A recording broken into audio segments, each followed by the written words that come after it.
వ్రతశాల ఇది నా యేసు నివసించశాల. దేవునికి స్తోత్రములు కలుగునుగాక, దేవునికి మహిమ కలుగునుగాక. సర్వశక్తిమంతుడు అయినటువంటి దేవాతి దేవుడు దేవుని సన్నిధానంలో చేరిన మనందరినీ ప్రేమించి ఆయన ఇచ్చినటువంటి శ్రేష్టమైనటువంటి శుభదినాన్ని బట్టి దేవదేవుని స్తుతిస్తున్నాను. మీ అందరికీ శుభములు వందనములు తెలియజేస్తున్నాను. ప్రియులారా, ఈ శుభదినాన సర్వాధికారి మనకిచ్చినటువంటి శ్రేష్టమైన వాక్కును చదువుకుందాం. పరిశుద్ధ గ్రంథంలో నుండి మొదటి రాజుల గ్రంథం 17వ అధ్యాయం 6వ వచనాన్ని చదువుకుందాం. అక్కడ కాకోలములు ఉదయమందు రొట్టెను మాంసమును, అస్తమయమందు రొట్టెను మాంసమును అతని యొద్దకు తీసుకొని వచ్చుచుండెను. దేవుడి శ్రేష్టమైన మాటలు దీవించి ఆశీర్వదించునుగాక.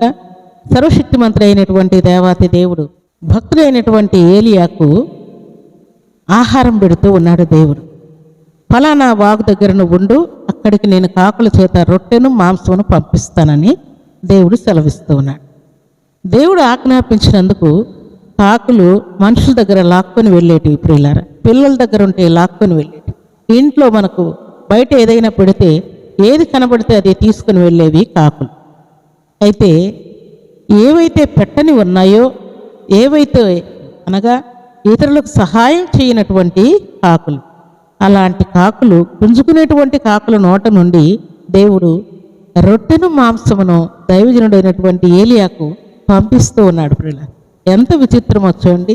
ప్రభు సన్నిధిలో చేరిన ప్రభు బిడ్డలమైన మనం ఈ మాట జ్ఞాపకం చేసుకుంటే, ఈ కాకులు అవిశ్వాసులకు సాదృశ్యంగా ఉన్నప్పటికీ మంచి కాకులు కూడా ఉన్నాయి. ప్రియులారా, అనగా మంచి కాకులు దైవజనుడైనటువంటి ఏలియాకు ఆహారం తీసుకుని వస్తూ ఉన్నాయి. చెడ్డ కాకులేమో పిల్లల దగ్గరే లాక్కొని వెళ్ళిపోతూ ఉన్నాయి. అయితే ప్రభు సన్నిధిలో చేరిన ప్రభు బిడ్డలమైన మనం జ్ఞాపకం చేసుకోవాల్సిన సర్వసత్యం ఏంటంటే, దేవునికి అవిధేయులైనటువంటి వారు, దేవునికి హృదయాన్ని ఇవ్వని వారు, దేవునికి అర్పణివ్వని వారు, దేవునికి తమ్మును తాము సమర్పించుకొనని వారు కూడా దేవునికి తన్ను తాను అప్పగించుకునేటట్టుగా, వారి హృదయాన్ని దేవునికి అప్పగించేటట్టుగా, వారి జీవితాన్ని దేవునికి అప్పగించేటట్టుగా సమర్పడగలిగినటువంటి వ్యక్తులుగా దేవుడు మార్చగలడని ఈ కాకిని బట్టి మనం నేర్చుకుంటున్నాం. ప్రియులారా, అలాగే దేవునికి దశంభాగం ఇవ్వని వారు, మొక్కుబడులు ఇవ్వని వారు, దేవునికి సమయాన్ని ఇవ్వని వారు, దేవుని మందిరానికి రానటువంటి వారందరూ కూడా దేవుని మాటకు తలవంచేటట్టుగా దైవజనుడిని పోషించటానికి కాకులు ఎలాగొస్తూ ఉన్నాయో ఉదయము సాయంకాలం, అలాగే దేవుని మందిరానికి కూడా ఉదయము సాయంకాలం దేవుని మందిరానికి వచ్చేటట్టుగా దేవుడు ఇలాంటి వ్యక్తులను కూడా దేవుని మందిరానికి వచ్చేటట్టుగా దేవుడు స్వీకరిస్తూ ఉన్నాడు. ప్రియులారా, దేవునికి స్తోత్రములు కలుగునుగాక. దేవుడు అనుకుంటే దుష్టులను, దుర్మార్గులందరినీ కూడా దేవుని మాటకు తలవంచేటట్టుగా చేయగలడు. ప్రియులారా, అలనాడు సౌలును దేవుడు పౌలుగా మార్చినప్పుడు సౌలు దుర్మార్గుడుగా ఉంటున్నాడు. దేవుని మందిరానికి వెళ్ళేటువంటి వారందరినీ కూడా ఒక దుష్ట కాకి వలె పొడుస్తూ ఉన్నాడు, కొడుతూ ఉన్నాడు, తిడుతూ ఉన్నాడు. ప్రియులారా, అయితే దమస్కు మార్గమున దేవుడు ఆయన్ని దర్శించినప్పుడు ఆయన పౌలుగా మార్చబడిన తర్వాత అనేకులను దేవుని మందిరానికి నడిపించేటువంటి పాత్ర అయిపోయాడు. అయితే ప్రభు సన్నిధిలో చేరిన ప్రభు బిడ్డలమైన మనం ఈ శుభదినాన దేవుడు మనకిస్తున్నటువంటి మాట ఏంటంటే, భక్తుడైనటువంటి ఏలియాకు ఆహారం పెట్టినటువంటి దేవుడు సారెపత్తు స్త్రీతోనే కాదు ప్రియులారా, కాకులతోనే కాదు ప్రియులారా, దైవజనుడైనటువంటి ఏలియాను పోషించడానికి దేవదూతలు కూడా దిగి వచ్చినట్టు వ్రాయబడి ఉంది.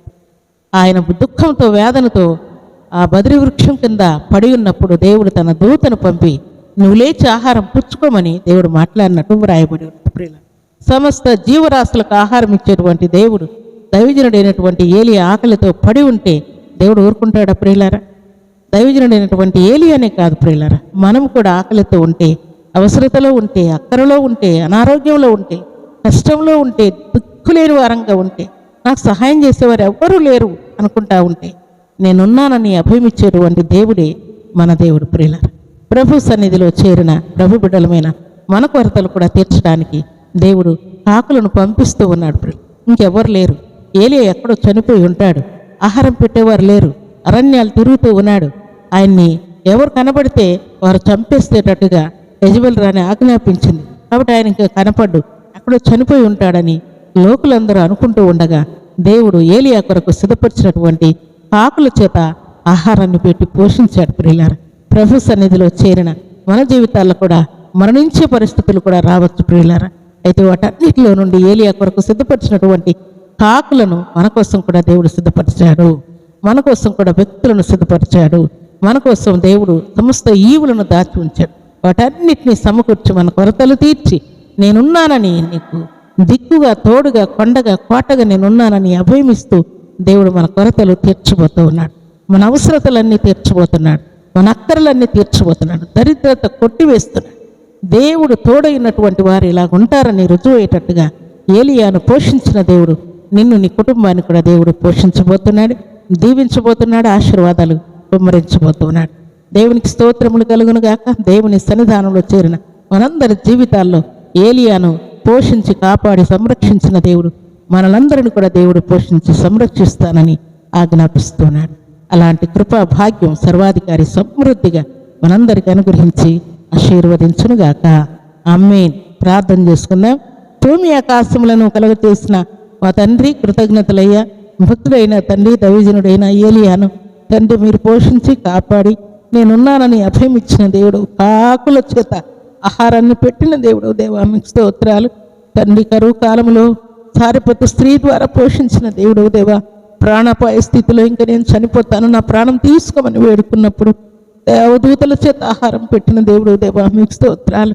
నిజముగా నా తను నమ్మిన బిడ్డలను విడువని దేవుడు దేవా, ఏలియాను కాపాడి పోషించి రక్షించిన దేవుడు మమ్మను కూడా కాపాడి పోషించి మా బిడ్డలను కాపాడి మమ్మను పోషించి సంరక్షించే దేవుడుగా మీరున్నారు. దిక్కుగా కొండగా కోటగా ఆశ్రయ దుర్గముగా మీరున్నందుకే మీకు కృతజ్ఞతాస్తుతులు స్తోత్రములు చెల్లిస్తూ ఈ మాటలు మీ బిడ్డలందరికీ దీవెనకరంగా ఆశీర్వాదకరంగా ఉంచుతూ మీ బిడ్డల వ్యాధులు, బాధలు, బలహీనతలు, కరువులో, కష్టంలో, శోధనలు అన్నింటిలో మీ బిడ్డల ప్రాణము తెప్పరిల్లినట్లుగా మహిమ కార్యాలు జరిగించి వారి కొరతలన్నీ తీర్చి వారిని పోషించి మేలుతో తృప్తిపరచమని దీవించమని ప్రార్థిస్తూ ఈ శుభదినాన వారికి ఉన్న వ్యాధులు, బాధలు, బలహీనతలన్నీ తొలగించి రాకపోకల్లో తోడించి ఈ దినం బర్త్డేలు, మ్యారేజ్ డేలు జరుపుకునే బిడ్డలకును దీవెన దయచేస్తూ మేలు చేయమని దీవించమని యేసుక్రీస్తు పరిశుద్ధమైన నామమున స్తుతించి ప్రార్థించి వేడుకుంటున్నాము తండ్రి.